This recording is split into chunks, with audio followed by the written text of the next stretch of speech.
Well, hello and welcome to this week's of Photographic Life. Shall we talk a little bit about social media? Yeah, come on. I know it's not everybody's favourite, but it's pretty important, isn't it, to our lives today? I noticed over the last couple of weeks that ISO now means in search of. Who knew? You probably did. I certainly didn't. One of the things I see a lot of on social media is that misuse of language, of photographic language. Primarily because a lot of the photo warriors on social media have never been trained or are actually working with photography, so that they're not truly aware of the correct terminology, the correct semantics which are used within the medium. And then, of course, they become adapted and then the people who use them start to get quite defensive about the way they're using them because they think they're correct, even if they may not be. I suppose three words I hear used most by these warriors are style, niche and brand. But finding stories as a photographer does not mean style, niche or brand. Stories are not an affectation. They should not be chosen to fit in or get likes or to recreate what another photographer has done or is doing. Stories have to be true to you, who you are, what you are interested in, what you care about.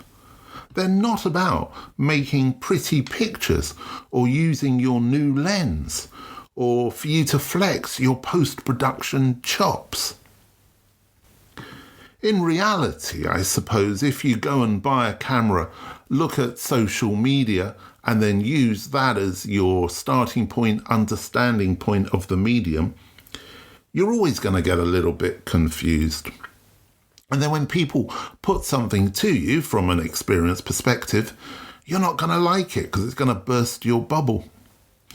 But one of the photographers I think that any social media photography warrior should be aware of, and I almost guarantee that they're not going to understand them and they're going to have to work really hard to understand this photographer, is Robert Frank. I think I've recommended Robert Frank to more people learning or wanting to learn about photography than any other photographer. To me, he was the first true modern photographer. Of course, the Americans, to a certain extent, I think proves that. His work is not easy to understand, but it was totally true to him. He wasn't interested in perfection, in composition, in technique, in a technical outcome. In fact, he kind of worked against all of those things. And that's why I push people towards Robert Frank. And then I say, well, look at his success. Look at the books, look at the exhibitions, look at the sales of prints. All of that was because the work he created was true to him.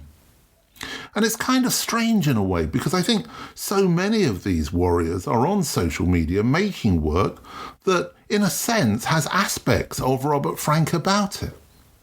But of course, they don't know that. They're just looking at other pictures, nameless pictures of people copying images.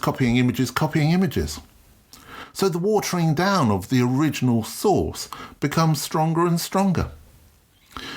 I saw a post on Threads the other day. Don't get me started about Threads. Sometimes I quite enjoy having some fun with it. Sometimes I think, what am I doing here? But anyway, the big New York-based photo agency, Art Partner, which, if you're not aware of, is truly one of the big names in representing fashion and celebrity portrait work, commissioned work. And they put out a post, happy birthday, they said, from all of us at Art Partner, to the photographer Julian Martinez Leclerc.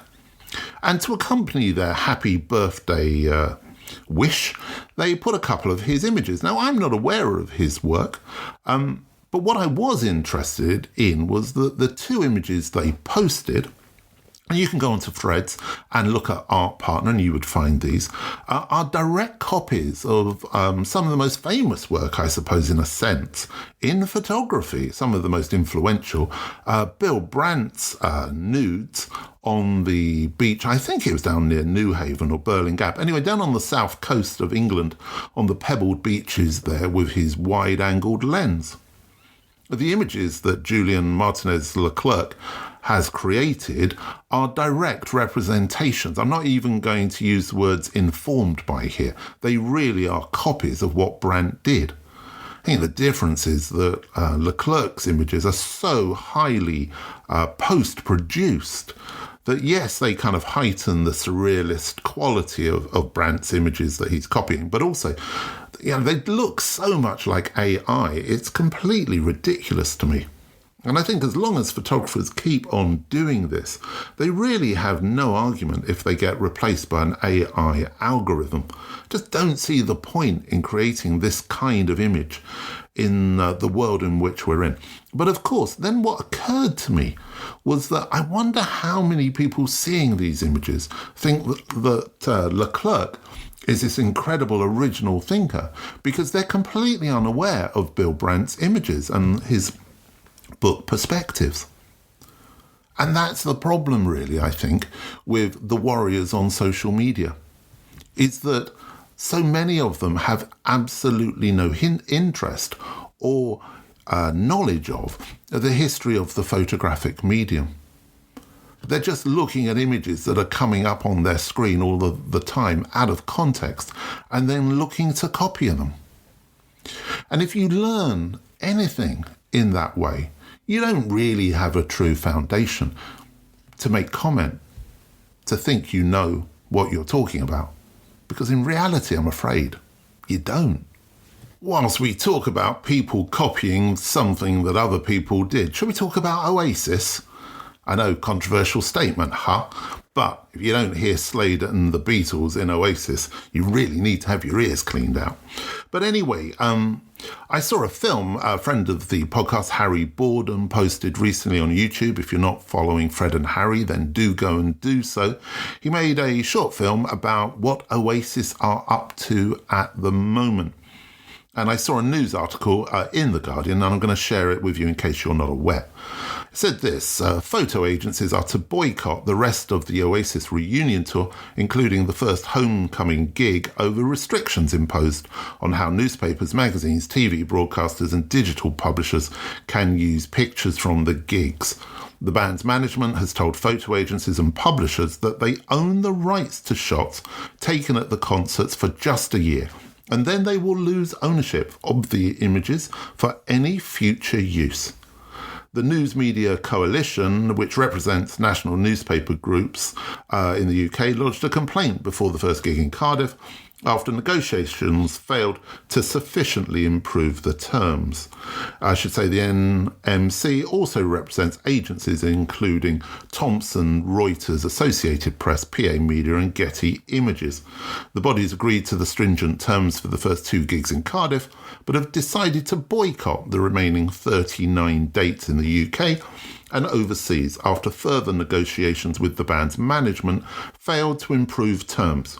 It is understood that before the year-long terms were agreed, the initial proposal was for the right to use images for only a month.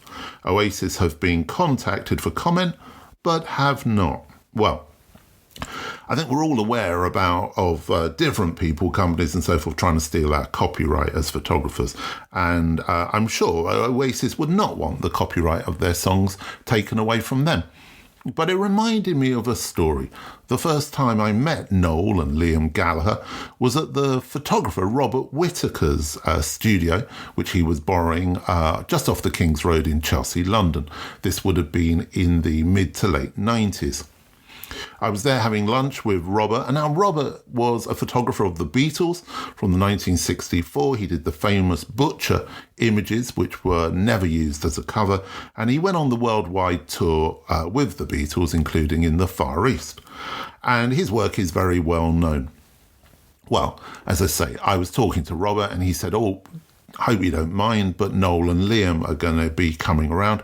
They'd like to buy some prints from me. Some of the tour prints that he had taken of the Beatles."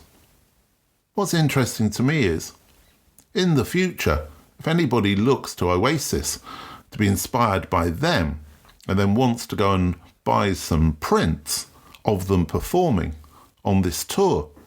They won't be able to do it. You seem to be enjoying the listeners' letters aspect of this podcast, which has started to creep in over the last few months or so. So here are a few more that I've received. Greetings, Grant. I was listening to your rant the other day about photographic seeing with regards to digital versus analogue, and I felt compelled to write. I trace my roots to seeing back to that first day of photojournalism school in 1973, when one of our professors assigned us to get in the habit of shooting 200 photographs per day. Each of us had thoughts of financial ruin until he followed the statement with, "in your mind." To this day, after doing my due diligence, I approach each assignment with several variations or pre-visualizations of images that would communicate an idea most effectively. This process would be the same whether I was etching stone or throwing paint on a canvas. The idea that the medium generically would dictate my vision has never come into play, although conditions have always been able to dictate the choice of medium used and my approach to it. Other than that, I thoroughly enjoy the show and always look forward to new perspectives presented. Cheers, Robert. Next one comes in from Paul Turner. Thought I'd write a few thoughts about my being a film photographer after your mini rant. You did seem to enjoy my rant about people using film still in 2025. I've been photographing on and off since I was in my late teens, did some darkroom stuff as a student, and I helped a commercial photographer as an unpaid assistant when I was in my mid-20s. Back then it was film only, of course. I only ever had an old basic 35mm camera of my own at the time. I always wanted a digital SLR, and finally, after using a Fuji bridge camera, utterly awful, I got one. I've never been a professional photographer, but I was enjoying photography again after a long break from it. Meeting people that were similarly minded led me to come into contact with film cameras again. I could now afford one of those old medium format cameras that I had lusted after in my teens, but never owned. I wanted to see what I could do with one and work in a more considered way rather than looking at screens. I have found that I prefer making images this way. I like the process more, and I don't mind waiting for the results. Home processing and scanning helps with all of this too, rather than having to send film away. Using cameras with history can be seen as a fetishization, I guess. But in a world where everything seems to be based around technology and speed efficiency, it's kind of nice to enjoy something that is not burdened by all that.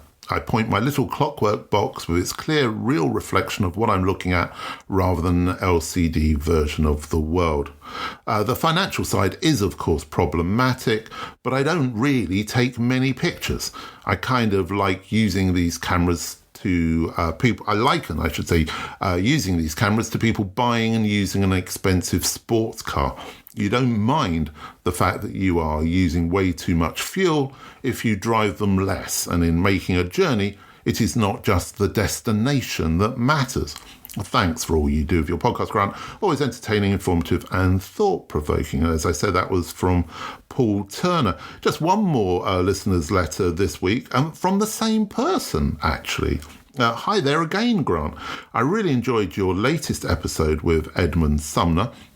It seemed to be a wonderful bookend to the episodes about labelling issues, especially related to street photography, because surely one of the most engaging and stimulating takeouts from Edmund's approach is that architecture photography as a description is again merely the wrapping or outer packaging, maybe somewhat like buying a tin of biscuits, and immediately being presented once opened with a challenge to our perception of what a biscuit is. It's custard creams, it's nutty layered wafers, it's a ginger crunch. It's a sensory experience defined by the moment we consume them. Architecture, too, is an emotional adventure. I did like that metaphor there, Paul, so thanks very much. I do get an awful lot of letters, but I have to be honest with you. A lot of the letters I don't share with you tend to be from people telling me all about themselves or alternatively, trying to sell me something or get me to sell something for them on the podcast. So do please, if you are responding to the subjects we cover, then do please try and, as I say, respond rather than just tell me all about yourself. Although, of course, that's very interesting. We are just coming up to the summer break now, summer break for me, certainly, and over the next 4 weeks, 4 completely different episodes of the podcast, each one dedicated to a different decade, the 60s, 70s, 80s and 90s in photography, and also in magazine publishing and journalism, as I read from my book, which was published last year in 2024, Inside Vogue House. I hope you enjoy it. I know it will be something a little bit different for a lot of you. It's not specifically photography related, but there's lots of photography stories in there, I think, for you to enjoy over the summer break.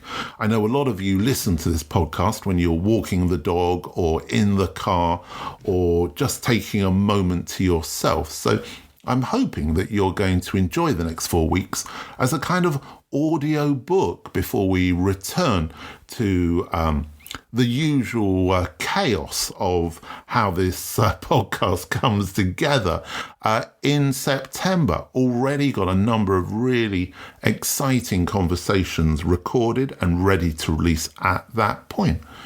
In the meantime, of course, I'm going to be going off on holiday, and I always enjoy holidays, I should say, from a photographic perspective, because there's always that sense of adventure, isn't there, of going somewhere new and, I suppose, in a sense, feeling refreshed photographically.